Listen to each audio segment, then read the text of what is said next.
ರಾಜ್ಯದ 3 ವಿಧಾನಸಭಾ ಕ್ಷೇತ್ರಗಳು ಈ 3 ವಿಧಾನಸಭಾ ಕ್ಷೇತ್ರಗಳ ಚುನಾವಣೆ ಸುಸೂತ್ರವಾಗಿ ಮುಗಿದಿದೆ.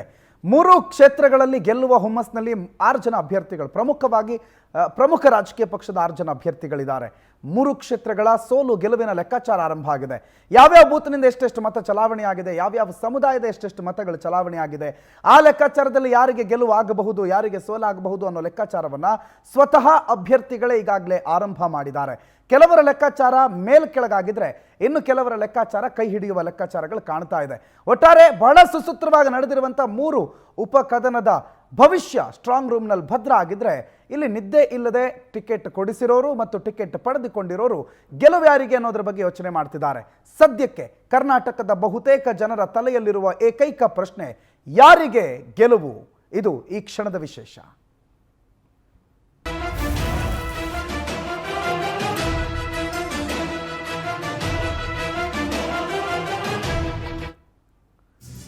ಸಿಕ್ಕಾಪಟ್ಟೆ ಕುತೂಹಲ ಕಾರಣ ಆಗಿರುವ 3 ವಿಧಾನಸಭಾ ಕ್ಷೇತ್ರಗಳ ರಿಸಲ್ಟ್, ಅದರಲ್ಲಿ ಚನ್ನಪಟ್ಟಣದ ಬಗ್ಗೆ ಮಾತಾಡೋಣ. ಚನ್ನಪಟ್ಟಣ ರಿಸಲ್ಟ್ ಎಲ್ಲಕ್ಕಿಂತ ಬಹಳ ಕುತೂಹಲ ಕಾರಣ ಆಗಿರೋದು ಚನ್ನಪಟ್ಟಣ ರಿಸಲ್ಟ್. ಚನ್ನಪಟ್ಟಣದಲ್ಲಿ ಫೋಟೋ ಫಿನಿಶ್ ಫಲಿತಾಂಶ ಸಿಗುತ್ತೆ ಅನ್ನೋ ಸುಳಿವನ್ನ ಸ್ವತಃ ಕಾಂಗ್ರೆಸ್ ಅಭ್ಯರ್ಥಿಯೇ ಬಿಟ್ಕೊಟ್ಟಿದ್ದಾರೆ. ಉಪ ಯುದ್ಧದಲ್ಲಿ ಸೈನಿಕನ ಚಕ್ರವ್ಯೂಹವನ್ನ ಅಭಿಮನ್ಯು ಭೇದಿಸುವ ಲಕ್ಷಣಗಳಿದೆಯಾ, ಸಮಬಲದ ಹೋರಾಟ ಅಂತ ಮಾತಾಡ್ತಾ ಇದ್ದಾರೆ. ಆದರೆ ಆ ಹೋರಾಟದ ಮಾತಿನ ನಡುವೆ ಎಲ್ಲೋ ಸೈನಿಕ ಶಸ್ತ್ರತ್ಯಾಗ ಮಾಡಿದ್ದು ಕೂಡ ಪರೋಕ್ಷವಾಗಿ ಗೋಚರ ಆಗ್ತಾ ಇದೆ. 23ನೇ ತಾರೀಕು ರಿಸಲ್ಟು, ಆದರೆ ಕಾಂಗ್ರೆಸ್ ಕಲಿ CPYಗೆ ಈಗಲೇ ತಳಮಳ ಆರಂಭ ಆಗಿದೆ. ಚನ್ನಪಟ್ಟಣ ಇಲೆಕ್ಷನ್ ಮೇಲೆ ಕರಿಯ ಮತ್ತು ಕುಳ್ಳ ಎಫೆಕ್ಟ್ ಬಹಳ ದೊಡ್ಡದ ಮಟ್ಟಿಗಾಗಿದೆ ಅನ್ನೋದು ಸ್ವತಃ ಕಾಂಗ್ರೆಸ್ ಅಭ್ಯರ್ಥಿಯ ಬಾಯಲ್ಲೇ ಬಂದಿದೆ. ಸಚಿವ ಜಮೀರ್ ಅಹಮದ್ ಖಾನ್ ಕರಿಯ ಕುಮಾರಸ್ವಾಮಿ ಅಂತ ಹೇಳಿರೋ ಹೇಳಿಕೆ ಅಲ್ಲಿನ ಮಿನಿಮಮ್ 10,000 ಓಟನ್ನ ಸ್ಥಾನಪಲ್ಲಟ ಮಾಡಿದೆ ಅಂತ ಹೇಳಲಾಗ್ತಾ ಇದೆ. ಕೆಲವರ ಸ್ಟೇಟ್ಮೆಂಟ್ ಮತ್ತು ಮಾತಿನಿಂದ ಜನರ ಭಾವನೆಗೆ ಘಾಸಿಯಾಗಿದೆ. ಜಮೀರ್ ಹೇಳಿಕೆಗೆ ಮುಸ್ಲಿಂ ಮತಗಳು ಹೌದು ಕ್ರೋಢೀಕರಣ ಆಗಿದೆ, ಬಟ್ ಕೆಲವು ಹೇಳಿಕೆ ಇನ್ನೊಂದು ಸಮುದಾಯದ ಮತಕ್ಕೆ ಅತಿ ದೊಡ್ಡ ಮಟ್ಟದ ಹೊಡೆತ ಬಿದ್ದಿದೆ ಅನ್ನೋದನ್ನ ಯಾರೋ ಚುನಾವಣೆ ನೋಡಿದವರು ಮತ್ತೊಬ್ಬರು ಹೇಳಿದ್ದಲ್ಲ. ಈ ಚುನಾವಣೆಯ ಅಭ್ಯರ್ಥಿ ಗೆಲ್ಲುವ ಹುಮ್ಮಸ್ನಲ್ಲಿದ್ದಂಥ ಕಾಂಗ್ರೆಸ್ ಅಭ್ಯರ್ಥಿ CP ಯೋಗೀಶ್ವರೇ ಹೇಳಿದ್ದಾರೆ. ಮತ್ತು ಕಾಂಗ್ರೆಸ್ ಸೇರುವ ಅನಿವಾರ್ಯ ಪರಿಸ್ಥಿತಿ ನನಗೆ ಸೃಷ್ಟಿಯಾಗಿದ್ದೆ ಕುಮಾರಸ್ವಾಮಿ ಅವರಿಂದ. ನಾನು ಹಿಂದೆ ಒಂದ್ಸಲ ಗೆದ್ದಿದ್ದೆ ಬಿಟ್ರೆ ಇಲ್ಲಿ ಕಾಂಗ್ರೆಸ್ಗೆ ನೆಲೆ ಅನ್ನೋದಿಲ್ಲ, ಅಸ್ತಿತ್ವ ಅನ್ನೋದಿಲ್ಲ. ಕಳೆದ ಚುನಾವಣೆಯಲ್ಲೂ ಕೂಡ 15,000 ಮಾತ್ರ ಮತ ಬಂದಿದ್ದು ಕಾಂಗ್ರೆಸ್ಗೆ. ನಾನೇ ಕಟ್ಟಿ ಬೆಳೆಸಿರುವ BJPಯನ್ನ ಬಿಟ್ಟು ಕಾಂಗ್ರೆಸ್ ಸೇರೋ ಪರಿಸ್ಥಿತಿ ಬಂತು ನನಗೆ. ಈ ಪರಿಸ್ಥಿತಿ HD ಕುಮಾರಸ್ವಾಮಿ ನಿರ್ಮಾಣ ಮಾಡಿಕೊಟ್ರು ಅಂತ ಚನ್ನಪಟ್ಟಣದಲ್ಲಿ CP ಯೋಗೀಶ್ವರ್ ಶಾಕಿಂಗ್ ಸ್ಟೇಟ್ಮೆಂಟ್ ಒಂದನ್ನು ಕೊಟ್ಟಿದ್ದಾರೆ. ಮಾಜಿ ಪ್ರಧಾನಿ ದೇವೇಗೌಡರು ಒಂದು ದೈತ್ಯ ಶಕ್ತಿ. ಆ ಸಮುದಾಯದ ನಾಯಕರವರು ಕುಮಾರಸ್ವಾಮಿ ಮತ್ತು ದೇವೇಗೌಡರಿಗೆ ಮಾತಾಡಿದ್ರೆ ಬೈದ್ರೆ ಆ ಸಮುದಾಯ ಸಹಿಸೋದಿಲ್ಲ. ಅವರನ್ನ ಮಾತ್ರ ಸಮುದಾಯದ ನಾಯಕ ಅಂತ ಗುರುತಿಸ್ತಾರೆ. ನಮ್ಮನ್ನೆಲ್ಲ ಯಾವಾಗ ನಾಯಕ ಅಂತ ಅವ್ರು ಕನ್ಸಿಡರ್ ಮಾಡ್ತಾರೆ ಗೊತ್ತಿಲ್ಲ ಅಂತ ಬೇಸರದಿಂದ ಮಾತಾಡ್ತಾರೆ CP ಯೋಗೀಶ್ವರ್. ಸೈನಿಕ, ಆಧುನಿಕ ಭಗೀರಥ ಅಂತೆಲ್ಲ ಕರೆಸ್ಕೊಂಡಿರೋರು ನಮ್ಮನ್ನ ನಾಯಕನಾಗಿ ಸ್ವೀಕರಿಸ್ತಾ ಇಲ್ಲ ಜನ ಅನ್ನುವ ಬೇಸರವನ್ನು ವ್ಯಕ್ತಪಡಿಸಿದ್ದಾರೆ. 1 ಲಕ್ಷಕ್ಕಿಂತ ಅಧಿಕ ಮತ ಒಂದು ವೇಳೆ ಕಾಂಗ್ರೆಸ್ಗೆ ಬಂತು ಅಂತಂದ್ರೆ ಆಗ ಗೆಲುವಾಗುತ್ತೆ. ಕಳೆದ ಸಲ ಗೆದ್ದಿದ್ದು 15,000 ಮತಗಳು ಮಾತ್ರ. ಇಲ್ಲಿ BJP JDS 2ರ ಮೈತ್ರಿ ವರ್ಕ್ ಆಗಬಹುದು. ಹಾಗಂತ ರಿಸಲ್ಟ್ ಬಗ್ಗೆ ನಾನೇನು ಕಾನ್ಫಿಡೆನ್ಸ್ ಕಳ್ಕೊಂಡಿಲ್ಲ ಅಂತ ಚನ್ನಪಟ್ಟಣದಲ್ಲಿ ಕಾಂಗ್ರೆಸ್ ಅಭ್ಯರ್ಥಿ CP ಯೋಗೀಶ್ವರೇ ಆಡಿರುವ ಮಾತುಗಳು. ಎಲ್ಲ ಒಂದ್ ಕಡೆ CP ಯೋಗೀಶ್ವರ್ ಸೈನಿಕ ಅಂತ ಕರೆಸ್ಕೊಳ್ಳೋರು ಶಸ್ತ್ರತ್ಯಾಗ ಮಾಡಿಬಿಟ್ರ ಅನ್ನೋ ಪ್ರಶ್ನೆ ಅಂತೂ ಬಹಳ ಸ್ಪಷ್ಟವಾಗಿ ಉಲ್ಲೇಖ ಆಗಿದೆ. CP ಯೋಗೀಶ್ವರ್ ಚನ್ನಪಟ್ಟಣ ಕಾಂಗ್ರೆಸ್ ಅಭ್ಯರ್ಥಿ ಇವತ್ತಿನ ಪತ್ರಿಕಾಗೋಷ್ಠಿಯಲ್ಲಿ ಏನೇನು ಹೇಳಿದ್ರು ಕೇಳಿಸ್ಕೊಳ್ಳಿ.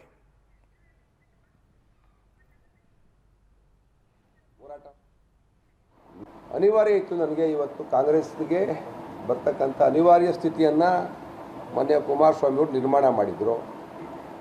ನಾನು ಅನಿವಾರ್ಯವಾಗಿ ನಾನು ಕಟ್ಟಿದಂಥ ಪಾರ್ಟಿನ ಬಿಟ್ಟುಬಿಟ್ಟು ಇವತ್ತು ನನ್ನ ಮೂಲ ಪಕ್ಷ ಕಾಂಗ್ರೆಸ್ಗೆ ಬರಬೇಕಾಗಿ ಬಂತು. ಕಾರ್ಯಕರ್ತರಲ್ಲಿ ಆ ಸಮನ್ವಯ ಮಾಡೋ ಪ್ರಯತ್ನ ನಮ್ಮೆಲ್ಲ ನಾಯಕರು ಮಾಡಿದ್ರು.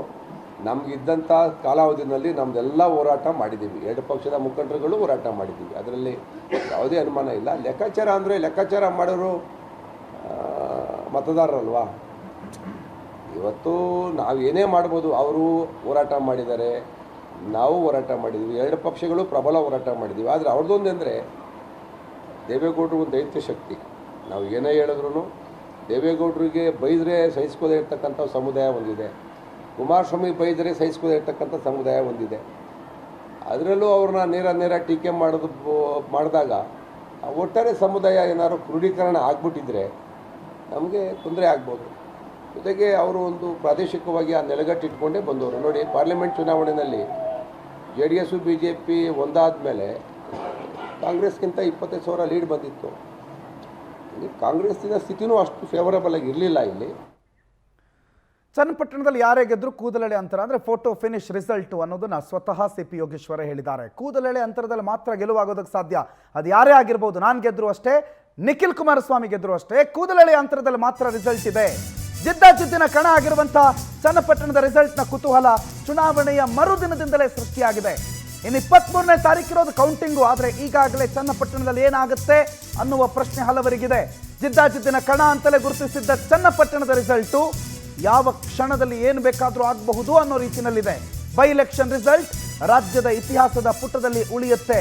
ಬೈ ಎಲೆಕ್ಷನ್ ಗೆಲ್ಲುವ ವಿಶ್ವಾಸವನ್ನು ವ್ಯಕ್ತಪಡಿಸಿದ್ದಾರೆ. 2 ಬಾರಿ ಸತತ ಸೋಲನ್ನು ಅನುಭವಿಸಿದ್ದವರು 3ನೇ ಬಾರಿ ಗೆಲ್ಲುವ ವಿಶ್ವಾಸ ಇದೆ ನಿಖಿಲ್ ಕುಮಾರಸ್ವಾಮಿಗೆ. 2 ಪಕ್ಷದ ಕಾರ್ಯಕರ್ತರು ಒಟ್ಟಾಗಿ ಚುನಾವಣೆ ಮಾಡಿದ್ದಾರೆ. ಮೈತ್ರಿ ಅಭ್ಯರ್ಥಿಗೆ ಪೂರಕವಾಗಿ ಜನ ಆಶೀರ್ವಾದ ಮಾಡಿದ್ದಾರೆ. 88.80 ದಾಖಲೆ ಮತದಾನ ಆಗಿದೆ. ಭಾರಿ ಪ್ರಮಾಣದ ಮತದಾನ. ಇದು ದೊಡ್ಡ ಸಂದೇಶವನ್ನು ಕೊಟ್ಟಿದೆ. ಹೆಚ್ಚು ಮತದಾನ ಆಗಿರೋದ್ರಿಂದ ಈ ಹೆಚ್ಚು ಮತದಾನ ಆಗಿರೋದೇ ತನ್ನ ಗೆಲುವಿನ ಸೂಚನೆ ಅಂತ ಚನ್ನಪಟ್ಟಣದ ಮೈತ್ರಿ ಅಭ್ಯರ್ಥಿ ನಿಖಿಲ್ ಕುಮಾರಸ್ವಾಮಿ ಮಾತಾಡಿದ್ದಾರೆ. ಚುನಾವಣೆಯಲ್ಲಿ ಅನಿರೀಕ್ಷಿತವಾದಂಥ ಕಾಲ್ಗಡದಲ್ಲಿ ತಗೊಂಡಿರ್ತಕ್ಕಂಥ ಈ ಒಂದು ತೀರ್ಮಾನಕ್ಕೆ ತಲೆಬಾಗಿ ಇವತ್ತು ಪಕ್ಷದ ಕಾರ್ಯಕರ್ತರಿಗೋಸ್ಕರ ಬಂದು ನಿಂತೆ. ಅಷ್ಟೇ ಇವತ್ತು 2 ಪಕ್ಷದ ಕಾರ್ಯಕರ್ತರು ಪರಸ್ಪರ ಒಂದು ಸಮನ್ವಯತೆಯಲ್ಲಿ ಯಾವುದೇ ರೀತಿ ಒಂದು ಭಿನ್ನಾಭಿಪ್ರಾಯಕ್ಕೆ ವ್ಯತ್ಯಾಸವನ್ನು ಮಾಡ್ತಕ್ಕಂಥದ್ದಕ್ಕೆ ಅವಕಾಶ ಮಾಡಿಕೊಡ್ದಿರ ಎಲ್ಲ ನಮ್ಮ ತಾಲೂಕಿನ ಜನತೆಯ ಒಂದು ಕಾಲನ್ನು ಕಟ್ತಕ್ಕಂಥ ಕೆಲಸವನ್ನು ಮಾಡಿದ್ದಾರೆ. ಒಬ್ಬ ಯುವಕನಿಗೆ ಒಂದು ಅವಕಾಶ ಮಾಡಿ ಅಂತಕ್ಕಂಥದ್ದು ನಮ್ಮ ಕಾರ್ಯಕರ್ತರುಗಳು ನನ್ನ ಪರವಾಗಿ ಕೇಳ್ಕೊಂಡಿದ್ದಾರೆ.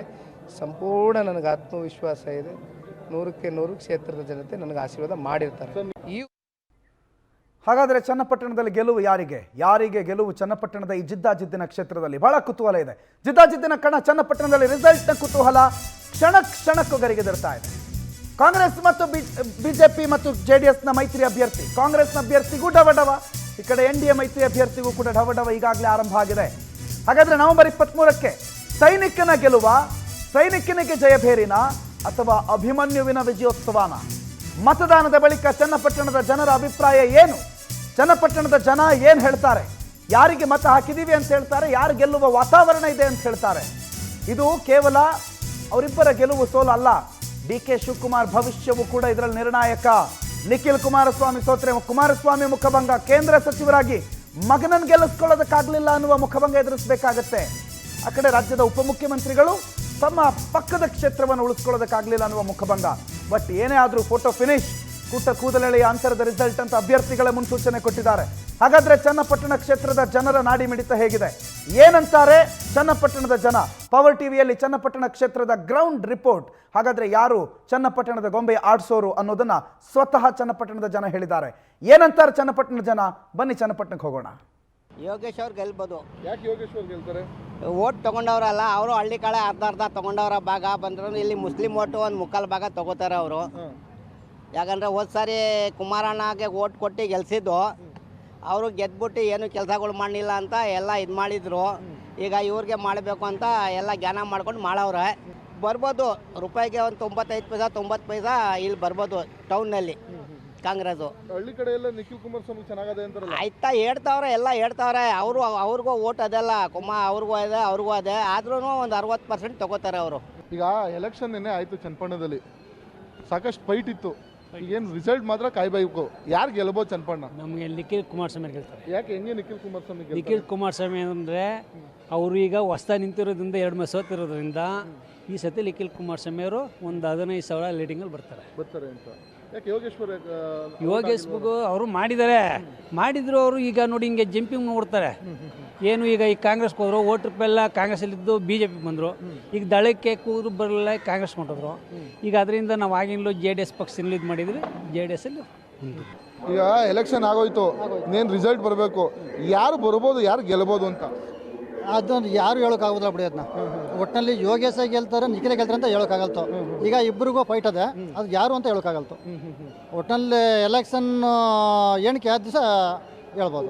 ಒಂದು ಹೆಜ್ಜೆ ಮುಂದೆ ಅವ್ರೆ ಅಂದರೆ ಇಂಥವ್ರು ಇಷ್ಟು ಕಡೆ ತಗೊಂಡವ್ರಪ್ಪ ಈ ಥರ ಓಟ್ ಲೆಕ್ಕಾಚಾರ ಮಾಡ್ತಾರೆ ಅಂದರೆ ಸರ್ ಆಗಲ್ತು ಬಿಡಿ ಸರ್, ಈಗ ಹೇಳೋಕ್ಕಾಗಲ್ತು. ಈಗ ಮುಂದೆ ಹೇಳ್ಬೋಯ್ತು, ಇವಾಗ ಹೇಳೋಕ್ಕಾಗಲ್ತು. ಈಗ ಯಾರು ಓಟ್ ಯಾರಿಗೆ ಆಗ್ತದೆ ಅಂತ ಯಾರೂ ಹೇಳೋಕ್ಕಾಗಲ್ತು. ಆ ಥರ ಎಲೆಕ್ಷನ್ ಆಯಿತು, ನಿನ್ನೆ ಸಾಕಷ್ಟು ಫೈಟ್ ಇತ್ತು. ಏನು ರಿಸಲ್ಟ್ ಕಾಯ್ಬೇಕು, ಯಾರು ಗೆಲ್ಬೋದು ಅಂತ? ಎಲ್ಲ ನಿಖಿಲ್ ಗೆಲ್ತಾನೆ ಅಂತ ಹೇಳ್ತಾವ್ರ, ನೋಡ್ಬೇಕು. ಹೆಂಗೆ ಯಾವ ಥರ ನಿಖಿಲ್ ಗೆಲ್ತಾನೆ ಅಂತ? ನಿಖಿಲ್ ಅಂದ್ರೆ 2 ಸಾರಿ ಸೋತ್ರಲ್ವಾ, ಈಗ 3ನೇ ಸಾರಿ ಜನ ಎಲ್ಲ ಒಂದು ಸ್ವಲ್ಪ ಸಪೋರ್ಟ್ ಮಾಡ್ಬೇಕು ಅಂತ ಮಾಡ್ತಾರೆ. ಅಂದ್ರೆ ಓಟ್ಗಳೆಲ್ಲ ಜಾಸ್ತಿ ಆಗಿದೆ ಅಂತ. ನಮ್ಮ ಹಳ್ಳಿ ಕಡೆ ಎಲ್ಲ ಆಗಿದೆ. ಈ ಟೌನ್ ಭಾಗದಲ್ಲೆಲ್ಲ ಯೋಗೇಶ್ವರ್ಗಿನ ಚೆನ್ನಾಗದೆ ಅಂತ. ಟೌನ್ ಬಗ್ಗೆ ನಾವು ಹೇಳಾರ, ನಮ್ಮ ಹಳ್ಳಿಗಳಲ್ಲೇ ಪಕ್ಕ ಮಾಡವ್ರೆ. ಟೌನ್ ಬಗ್ಗೆ ನಾವು ಹೇಳೋಕ್ಕಾಗೋದು. ನಮ್ಮ ಹಳ್ಳಿ ಕಡೆ ಅಂತೂ ಸ್ವಲ್ಪ. ಈಗ ಎಲೆಕ್ಷನ್ ಆಯಿತು, ಸಾಕಷ್ಟು ಫೈಟ್ ಇತ್ತು. ಏನು ರಿಸಲ್ಟ್ ಯಾರು ಗೆಲ್ಬೋದು ಚನ್ನಪಟ್ಟಣದಲ್ಲಿ? ಕುಮಾರಸ್ವಾಮಿನೇ ಬರ್ಬೋದು. ನಿಖಿಲ್ ಯಾವ ಥರ? ಎಲ್ಲ ಈ ಥರ ಇದಪ್ಪ ಎಲ್ಲ ಹೊಸಿ ಇದಾಗವ್ರೆ, ಪಕ್ಷ ಬಿಟ್ಟು ಆ ಕಡೆ ಹೋಗವ್ರೆ, ಅದು ಇದು ಅಂತ ಆ ಥರ ಆಗಿ JDS. ಈ ಯೋಗೇಶ್ವರ್ಗೇನೋ ಓಟ್ ಆಗದೆ ಟೌನ್ ಕಡೆ ಎಲ್ಲ ಚೆನ್ನಾಗಿ, ಹಳ್ಳಿ ಕಡೆ ಎಲ್ಲ ಲೀಡ್ ಆಗದೆ ಬಿಡಿ. ಯಾರು ಲೀಡ್ ಆಗದೆ ಅಂತ? ಹಳ್ಳಿ ಕಡೆ ಎಲ್ಲ ಇವ್ರಿಗೆ ನಿಖಿಲ್ಗೆ. ನಮ್ಮೂರಲ್ಲೂ ಆಗಿರ್ತಾವೆ 150-200 ಲೋಟ್. ನಿಖಿಲ್ ಕುಮಾರಸ್ವಾಮಿ ಗೆಲ್ತಾರೆ, ಗೆಲ್ಬೋದು. ಫೈಟ್ ಇದೆ, ನೋಡೋಣ. ಈ ಸಲ ಎಲೆಕ್ಷನ್ ಆಯಿತು, ಏನು ರಿಸಲ್ಟ್ ಯಾರು ಗೆಲ್ಬೋದು ಚನ್ನಪಟ್ಟಣ? ನಿಖಿಲ್ ಕುಮಾರ್ ಹೆಂಗೆ ನಿಖಿಲ್ ಕುಮಾರಸ್ವಾಮಿ ಗೆಲ್ತಾರೆ. ಯಾವ ಥರ? ಎಷ್ಟೋ ಕೆಲಸಗಳು ಮಾಡಿದ್ದಾರೆ ರೈತರಿಗೆ ಅಂತ, ಯಾವುದೇ ತೊಂದರೆ ಮಾಡಲಿಲ್ಲ. ಅಷ್ಟು ಅವರು ರೈತರಿಗೆ ಮಾತ್ರ ರೈತರಿಗಾಗಿನೇ ಪಣವಾಗಿ ಇಟ್ಟಿದ್ದಾರೆ. ನಿಖಿಲ್ಗೆ ಓಟ್ ಯಾವ ಕಡೆ ಜಾಸ್ತಿ ಆಗದೆ ಅಂತ ಹೇಳಿ? ಇಲ್ಲೇ ಆ ಕಡೆ ಚನ್ನಪಟ್ಟಣ ಆಗಿದೆ, ಚನ್ನಪಟ್ಟಣನೂ ಆಗಿದೆ. ನಮ್ಮ ಕಡೆ ಸೋಗಲ್ಪಾಳ್ಯ, ಇಗ್ಲೂರು, ನೇರ್ಲೂರು, ಸಾಮಂತಿಪುರ ಎಲ್ಲ ಕಡೆನೂ ಓಟ್ ಆಗಿದೆ. ಗೆಲ್ತಾರೆ ಪಕ್ಕ. ಈಗ ಎಲೆಕ್ಷನ್ ಆಯಿತು ಚನ್ನಪಟ್ಟಣ, ಸಾಕಷ್ಟು ಜಿದ್ದಾಜಿದ್ದಿಯಿಂದ ಇತ್ತು. ಏನು ರಿಸಲ್ಟು ಯಾರು ಗೆಲ್ಬೋದು ನಿಮ್ಮ ಪ್ರಕಾರ? ಅಣ್ಣ ಇಬ್ರಿಗೂ ಟಫ್ ಫೈಟ್ ಐತೆ, ಯಾರು ಅಂತ ಹೇಳೋಕ್ಕಾಗಲ್ಲ. ಇಬ್ರಿಗೂ ಟಫ್ ಫೈಟ್ ಐತೆ ಅಣ್ಣ. ಅಲ್ಲ, ಒಂದು ಹೆಜ್ಜೆ ಇಂಥವ್ರು ಗೆಲ್ಬೋದು ಆ ಥರ ಹೇಳೋಕ್ಕೆ ಆಗಲ್ಲ ಅಣ್ಣ. ಇಬ್ರು ಮಾಡವ್ರೆ ಕೆಲಸನ, ಇಬ್ರಿಗೂ ಟಫ್ ಫೈಟ್ ಐತೆ ಅಣ್ಣ. ಸರಿನಾ ಸರ್? ಈಗ ಚನ್ನಪಟ್ಟಣ ಜಿದ್ದಾಜಿದ್ದಿಯಿಂದ ಇತ್ತು, ಎಲೆಕ್ಷನ್ ಆಯ್ತು, ಈಗ ರಿಸಲ್ಟ್ ಇನ್ನ ಯಾರು ಗೆಲ್ಬೋದು ನಿಮ್ಮ ಪ್ರಕಾರ? ನಮ್ಮ ಪ್ರಕಾರ ಸಹ ಇಲ್ಲಿ ನಮ್ಮ ಹಳ್ಳಿ ಕಡೆಯೆಲ್ಲ 2 ಕೂಪ ಇಟ್ಟಿದ್ರೆ, ಈಗ ಮುಸ್ಲಿಮ್ಸ್ ಓಟೇ ನಿರ್ಣಾಯಕ. ಮುಸ್ಲಿಂ ಓಟು ಒಂದು ಸೈಡ್ ಆಗದೆ ಅಂತ ಹೇಳ್ತಾರೆ. ಅವ್ರನ್ನೆಲ್ಲ ಒಂದು ಸೈಡ್ ಆಗಿದ್ರೆ ಕಾಂಗ್ರೆಸ್ ಗೆಲ್ಬೋದು ಸರ್. ಹಳ್ಳಿ ಕಡೆ ಯಾವ ಭಾಗದಲ್ಲಿ ಯಾರು ಜಾಸ್ತಿ ಆಗಿರ್ಬೋದು? ಹಳ್ಳಿ ಕಡೆ ಎಲ್ಲ ಕಡೆ ಒಕ್ಕಲಿಗರು ಇರೋದ್ರಿಂದ ಒಕ್ಕಲಿ 2 ಕಡೆನೂ ಫೈಟ್ ಆಗಿದ್ರೆ, ಇಲ್ಲಿ ನಮಗೆ ಮುಸ್ಲಿಮ್ಸು ನಿರ್ಣಾಯಕ. ಕಾಂಗ್ರೆಸ್ ಗೆಲ್ಬೇಕಾದ್ರೆ ಮುಸ್ಲಿಮ್ಸೇ ಒಂದು ಸೈಡ್ ಆಗಿದ್ರೆ. ಹೌದು, ಮುಸ್ಲಿಮ್ಸ್ JDS ಹಾಕಿಲ್ಲ ಅಂತಾನೆ? ಇಲ್ಲ, ಹಾಕಲಿಲ್ಲ ಸರ್ ಅವರು. ಒಂದು ಸೈಡ್ ಮಾಡೋರೆ ಓಟ್ ಅವರು. ಯಜಮಾನ ನೀವೇ ಅವರು? ನಾವು ಚೆಕ್ಕೆರೆ. ಹೆಂಗಣ್ಣ ನಿಮ್ಮೂರಲ್ಲೆಲ್ಲ ಎಲೆಕ್ಷನ್ ಹೆಂಗಾಯ್ತು, ಯಾರು ಗೆಲ್ಬೋದು? ಸಮೀಕ್ಷೆಯಲ್ಲಿ ಈಗ ಇಬ್ಬರದು 50-50 ಕಾಣಿಸ್ತಾ ಇದೆ. ಅಂಥದ್ರಲ್ಲಿ ಯಾರು ಗೆಲ್ತಾರೆ ಅನ್ನೋದು ಇನ್ನೂ ಕಂಡಿಡಿಕೆ ಆಗ. ಒಂದು ಹೆಜ್ಜೆ ಮುಂದೆ ಇಂಥವ್ರು ಗೆಲ್ಬೋದಪ್ಪ ಅಂತೇಳಿ? ಇಲ್ಲ ಕಂಡಿಡಿಕೆ ಆಯ್ತಾ ಇಲ್ಲ. ಈಗ ಹೇಳಬೇಕು ಅಂದರೆ ಇಬ್ಬರದು ಸಮ ಐತೆ. ಮುಂದೆ ಏನಾಗ್ಬೋದು, ಈಗ ಬೂದಿ ಮುಚ್ಚಿದ ಕೆಂಡ ಆಗ್ಬಿಡೋದು. ಯಾವ ಕಡೆ ಹಳ್ಳಿ ಕಡೆ ಯಾವ? ಈಗ ಒಂದೂರಲ್ಲಿ ಕಾಂಗ್ರೆಸ್ ಲೀಡ್ ಆಗದೆ, ಇನ್ನೊಂದು ಕಡೆ JDS ಲೀಡ್ ಆಗಿರ್ತದೆ.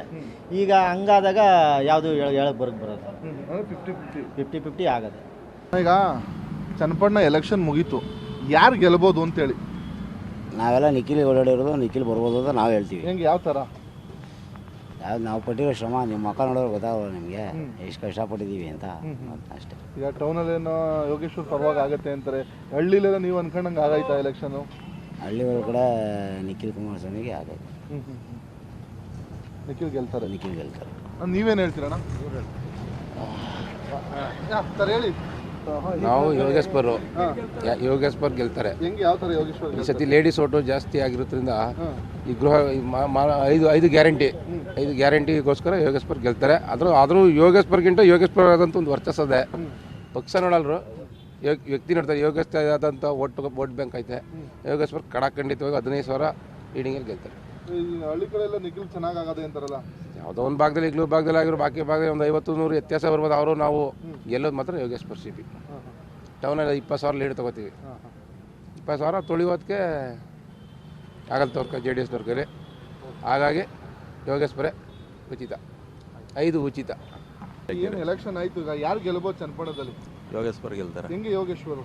ನಮ್ಮ ತಾಲೂಕಿನ ಮನೆ ಮಗ, ಹೊರಗಡೆಯಿಂದ ಬಂದಿರೋರಿಗೆ ಯಾಕೆ ಸೇರಿಸ್ಬೇಕು? ನಮ್ಮ ತಾಲೂಕಿನವ್ರು ಇರಲಿ.